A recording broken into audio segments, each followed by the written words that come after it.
I'm Shawn Patterson. I create music. Shawn, it's a pleasure to have you here at the I Create Music Expo. How's it going? It's going great, Josh. Thanks for having me. Shawn Patterson, it's a pleasure to have you. Shawn Patterson, for those who don't know, has been a film and television composer for the last 20 years, coming up on 21. No, it's good. It is. That's a great thing. It started when you were 2 years old. He's composed for, done everything from films to documentaries to trailers to everything. I mean, it seems like the bulk of your work has been in animation, including award-winning series like Robot Chicken and El Tigre, Ren and Stimpy, Titan Maximum. Was that a conscious choice to do a lot of work in animation, or has that just been a place that your career has taken you, kind of? Well, you know, the animation thing, I started, I got a job when I first got to LA as a driver, sort of a PA guy. Long story, I won't get into the dirty parts, but you know, basically I started befriending all these directors and producers and people that branched out, and then when the series that I first got there, when I got to LA, when the series ended, it was Ren and Stimpy, and everybody branched out. And I stayed close with a lot of those people. I was friendly with them, and I'd already done a couple of film trailers at that point, so they knew that I was sort of in this phase. The series ended, and then I just sort of kept going, and they'd hire me. I mean, they'd hire me when, say, somebody got a series or a pilot over at Disney. I'd kick over to that. It was actually Billy West that took my one of my earliest demos and brought it to some execs at Disney, and they said, "Yeah, okay, let's go with him." Oh wow, cool. That's great. That's thank you, Billy. Billy West is the voice of Ren for like a decade on the Ren and Stimpy and Futurama and all that. That's right. Who are some of your favorite composers? Like, who got you? What gave you like the bug to start composing for film and TV? Some of the earliest stuff that I remember seeing was early Star Trek stuff that I saw as reruns, and Alexander Courage, Jerry Goldsmith, all that stuff. And I used to see like really bad 70s TV shows that were running as reruns, and I'd catch it. I thought the music was super cool. Back then, though, I mean, I grew up in an area where there wasn't a lot of there were bands and stuff, but so I had no idea how you'd make that transition. So I played in bands, and I was a band leader and a session guy for a long time. And then it wasn't until I got out here, I mean, before I even got out here, I guess I should back up, I was in a John Williams Superman score. I ended up going into a theater with an actual cassette deck, and I sat in the front row and I recorded the score. And the guy let me in, and he goes, "What is that?" I said, "It's a huge cassette player." And he goes, "Why are you walking in with that?" And I said, "I need to record the score." And he goes, "Okay." Fair enough. Because it wasn't. I explained to him I'm just obsessed with it. I didn't want to steal it. I just wanted to listen to it. And he was like, "Well, there's no way he's making money selling that pocket-recorded version of the John Williams." I actually had to tell people sitting around me, I'm like, "Shh, shut the hell up! I'm trying to record this." And they're like, "Who's this guy with the recorder?" And I had a big paper bag and all this stuff. It's pretty funny. Robot Chicken, which I mean, you've been on that show. I mean. Just over a year. I'm the right. Season 5 I took over on. But you also did the Star Wars Episode 3. Yep. Titan Maximum. Yeah, that is seems like a massive undertaking when compared with doing like 12-minute or 13-minute episodes with Robot Chicken. What was the transition like, sort of from one to the other? Did it change stylistically for you? Was that like I feel like a leap going from doing that 1 week to doing the feature the next, or what was that? Well, you know, they had the model of some of John Williams' music that they were going to license, and we basically treated it like 4 11-minute episodes. We kind of lumped it together. We spotted one 11-minute chunk, the next one, and I think I came back a week later and I spotted the next, what we'd call Act 3, Act 4. So there was definitely, and there was some licensed stuff in there. Like I think they licensed The Who. They licensed the tune by The Who. But, you know, we just treated it as underscore. We treated it, so it was longer form, which was nice, because it wasn't, you know, the sort of the gag-based, you're in, you're out, cut in, cut out of each piece of music, which was very cool.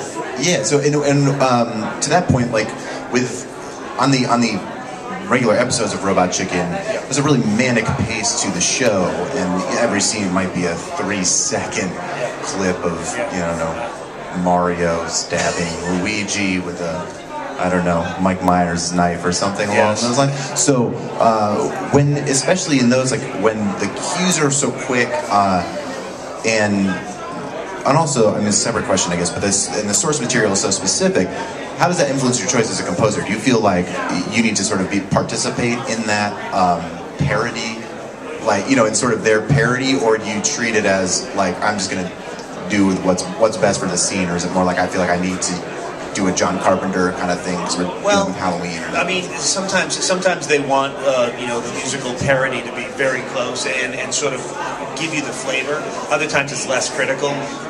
So there's always been a balance of that. You know, obviously, as a composer, you don't ever want to just obviously rip somebody off, but it's like there's certain signature elements about it that, you know, musically speaking, you kind of have to lean on. But then you get off and you go, okay, I can't get too close to that, nor do you want to. I mean, we did a skit, which is one that I frequently end up talking about for some reason, which is The Wizard of Oz, and it's coming out some point this year, hasn't aired yet, and it's very dark, and the characters end up going to prison for manslaughter of the witch.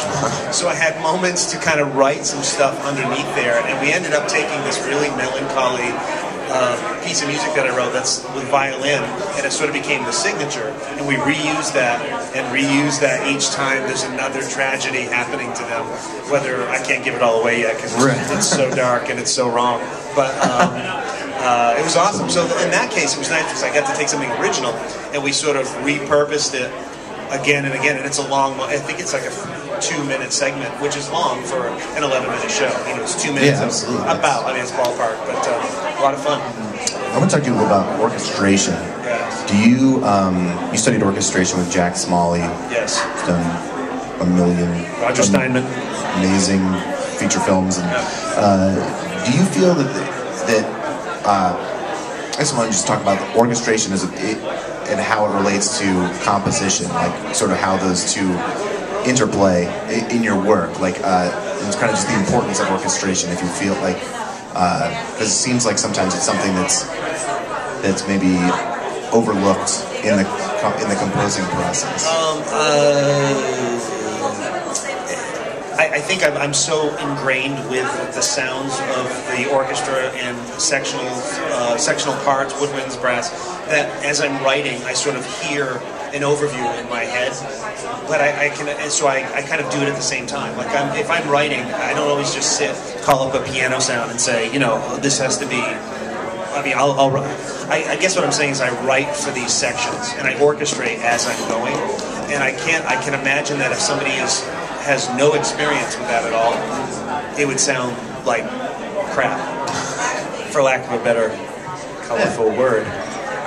You know, it's important to study it. It's important to be really familiar with it. If nothing else, read a couple of books on orchestration and become very familiar with it, because otherwise you have no control over the colors that you want to use and that are extremely effective. It's make or break. I mean, when you're writing a scene, if you don't choose the right proper colors, the scene won't work. It won't play. And it could be the right piece of music, wrongly orchestrated, it ain't gonna work. You know? Cool, yeah, absolutely. I mean, so many times, even writing one little motif or one thing, somebody is, you know, you get a note back and they say, yeah, that's not really right. And I say, okay, I know the music's right, I'm going to change the instrumentation. Change it from, say, oboes, and you go a little darker, maybe you use trombones and trumpets, and you put their plate softly. All of a sudden it sells. So the music didn't change, the orchestration changed. Right. And that can be the make or break difference. So it's being familiar with that stuff, you know? Very cool. And so last question, any advice for getting started as a composer for kids out there in ASCAP land? Quit now. No, I'm just kidding. I'm just joking. Make as many personal relationships as you can, because at the end of the day, it's all about how well and how comfortable somebody feels with you.